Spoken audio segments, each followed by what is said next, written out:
Responsivo a partir do primeiro versículo até o versículo 16. E depois nós vamos ter uma palavra breve a partir do verso 12. Tá bom, queridos? Vamos juntos então? Eu estarei lendo os versos ímpares e os irmãos os pares. Rogo-vos, pois, eu, o preso do Senhor, que andeis como é digno da vocação com que fostes chamados.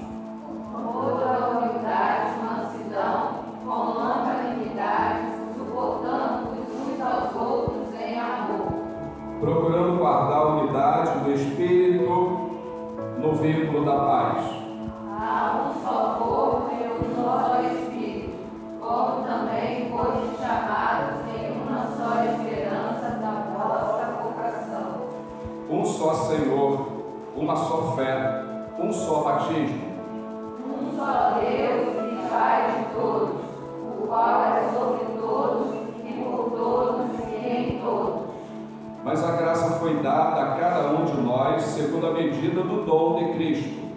Pelo que diz, subindo ao alto, levou cativo o cativeiro e deu dons aos homens. Ora, isto, ele subiu, que é senão que também antes tinha descido às partes mais baixas da terra. Aquele que desceu é também o mesmo que subiu acima de todos os céus, para cumprir todas as coisas. E ele mesmo deu uns para apóstolos, e outros para profetas, e outros para evangelistas, e outros para pastores e doutores. E querendo o aperfeiçoamento dos santos, para a obra do ministério, para a edificação do corpo de Cristo. Até que todos cheguemos à unidade da fé e ao conhecimento do Filho de Deus, a varão perfeito, à medida da estatura completa de Cristo. Para que não sejamos mais meninos inconstantes, levados em moda por todo vento de doutrina, pelo engano dos homens que com astúcia se enganam fraudulosamente. Antes, seguindo a verdade em amor, cresçamos em tudo naquele que é a cabeça, Cristo, O qual todo o corpo é ajustado, é ligado pelo auxílio de todas as juntas, segundo a justa operação de cada parte, faz o aumento do corpo para a sua edificação em amor. Amém. Podemos sentar, amados irmãos. Nesse texto, o apóstolo Paulo está falando à igreja de Éfeso sobre a unidade que essa igreja deveria ter. Unidade não de estarmos juntos, reunidos apenas, mas a unidade em amor, a unidade em conhecimento da graça de Deus, a unidade de propósito, pensando a mesma coisa, fazendo a mesma coisa para a glória de Deus. E chegando bem na metade desse capítulo, o apóstolo Paulo ele vai falar sobre o dever de sermos constantes. E é sobre isso que queremos falar, o dever de sermos constantes. Nós estamos vivendo um tempo de muita inconstância, na vida de muitos irmãos. E Paulo, ele vai falar no versículo 12, o seguinte: querendo o aperfeiçoamento dos santos para a obra do ministério, para a edificação do corpo de Cristo. Meus amados irmãos, não vai haver aperfeiçoamento nas nossas vidas se nós não formos constantes na palavra de Deus, constantes no conhecimento da graça de Deus. Osé vai dizer que nós devemos conhecer e prosseguirmos em conhecer a palavra de Deus. O apóstolo Paulo, na primeira carta aos Coríntios, capítulo 15, o penúltimo capítulo, no último versículo, verso 58, ele vai dizer: sede firmes e constantes, sempre abundantes na obra do Senhor, porque o vosso trabalho não é vão no Senhor. Então a Bíblia nos ensina de Gênesis a Apocalipse que nós devemos ser constantes na obra do Senhor, ainda mais que aquele dia se aproxima. O verso 13, ele vai concluir esse pensamento, porque se nós formos constantes e estivermos unidos no mesmo propósito, nós, até que todos cheguemos à unidade da fé e ao conhecimento do Filho de Deus, varão perfeito, à medida da estatura completa de Cristo. Essa constância na graça, no conhecimento, essa constância na igreja, essa constância na vida cristã, vai fazer com que cada um de nós cheguemos à medida completa de Cristo. Eu, quando olho para os irmãos e quando olho para mim mesmo, eu penso assim: ainda falta um pouco, ainda falta um pouco para que eu seja completo, ainda falta um pouco para que o meu irmão, para que a minha irmã seja completa. É claro que essa completude, ela só vai se dar naquele dia da volta de Cristo, quando todos nós formos transformados e estaremos com o Senhor para todo sempre. Mas aí no versículo 14, Paulo vai falar exatamente sobre essa constância, para que não sejamos mais meninos inconstantes. Amados irmãos, com o conhecimento de Deus, com o conhecimento da graça de Deus, ao estarmos cada dia mais nos aproximando de Deus, da sua palavra, da oração, da união entre os irmãos, nós vamos deixar de ser meninos inconstantes.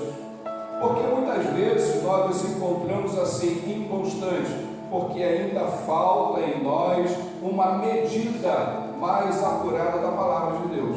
E aí nós vacilamos, nós subimos um pouquinho, daqui a pouco nós descemos, nós caminhamos 2 degraus para cima e daqui a pouco 3 degraus para baixo. E essa inconstância, Paulo vai falar sobre que o crente inconstante ele é levado a todo tipo de doutrina. Ele completa dizendo: levados em roda por todo o vento de doutrina, pelo engano dos homens que com astúcia enganam fraudulosamente. A inconstância na minha e na sua vida vai fazer com que nós sejamos levados por doutrinas falsas.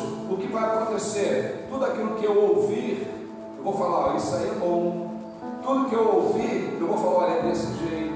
Tudo que eu ouvir, eu vou falar: isso é verdadeiro. Por quê? Porque falta constância na minha vida com relação à palavra de Deus. Porque quanto mais eu conhecer a palavra de Deus nesse tempo, mais eu vou entender aquilo que é falso e aquilo que é verdadeiro. Porque o falso, ele se parece muito com o verdadeiro. Então Paulo está falando: quanto mais crescemos no conhecimento da graça de Deus, menos inconstantes seremos e menos levados a qualquer vento de doutrina fraudulenta. Jesus vai ensinar que nos últimos dias nós vamos ter o ministério do engano religioso. Alguém tem dúvida aí de que nós já chegamos nos últimos dias? Eu não tenho nenhuma dúvida, nós estamos nos últimos dias, no tempo do ministério do engano religioso. E a Bíblia ainda diz que, se possível, enganariam até mesmo os escolhidos. E, amados irmãos, há uma necessidade na minha vida, há uma necessidade na sua vida, há uma necessidade na vida da igreja como um todo, que nós sejamos constantes, que nós procuremos a cada dia estarmos unidos em Cristo, estarmos juntos, aprendendo a palavra de Deus, louvando a Deus. E aí é exemplo da igreja primitiva, o povo caía na graça da igreja, o Senhor acrescentava à igreja aqueles que haviam de ser salvos. E aí ele vai dizer no verso 15, Paulo diz: antes de seguirmos as falsas doutrinas, devemos seguir a verdade em amor e cresçamos em tudo naquele que é a cabeça, Cristo. Paulo está falando: ao invés de sermos inconstantes e seguirmos a todo tipo de doutrina falsa, nós devemos seguir a verdade. O que é a verdade?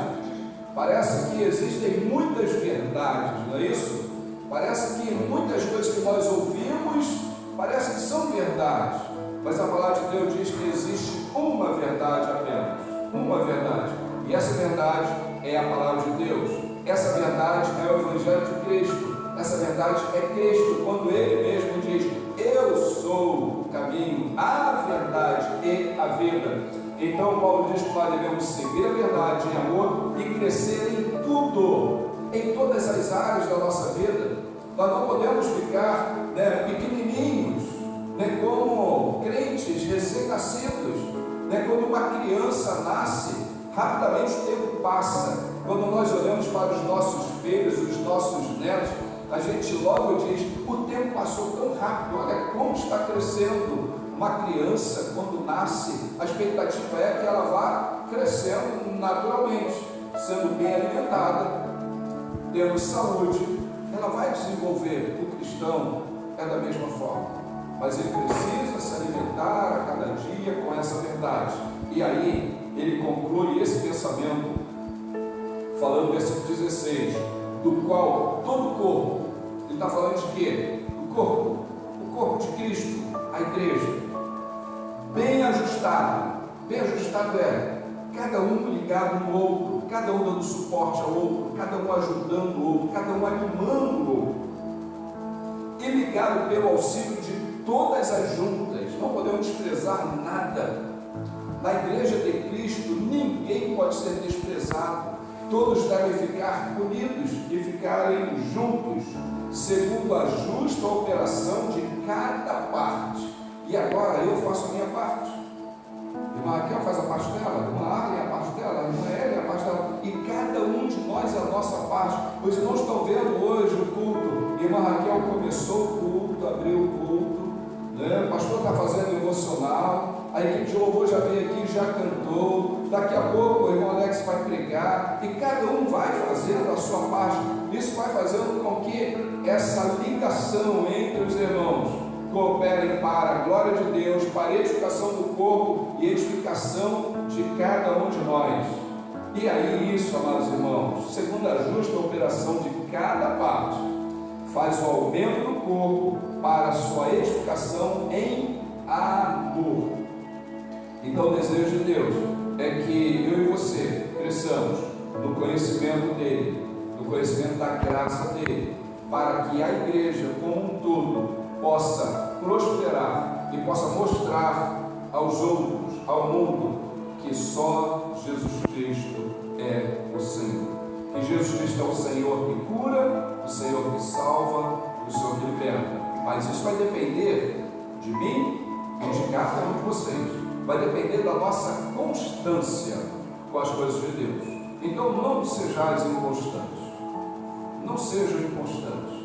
Sejam firmes no propósito de servir ao Senhor. O tempo está passando. O tempo está passando muito rápido. E daqui a pouco o tempo vai voar nas nossas vidas. E nós iremos. E o que deixaremos? E o que deixaremos? Qual semente, qual legado que nós deixaremos para as futuras gerações? Que nós fomos cristãos rasos, cristãos fracos, cristãos inconstantes, cristãos sem conhecimento, cristão que ouvia qualquer coisa e olha isso aqui ou aquilo lá, cheio de confusão. Não podemos. Pela unidade, pelo vínculo da paz, pela vontade de Deus, cada um de nós devemos estar juntos, unidos para a glória dele, até que cresçamos e cheguemos à estatura de varão e de varoa perfeitos, aquele dia em que nós estaremos com o Senhor para todo sempre. Deus abençoe a sua vida.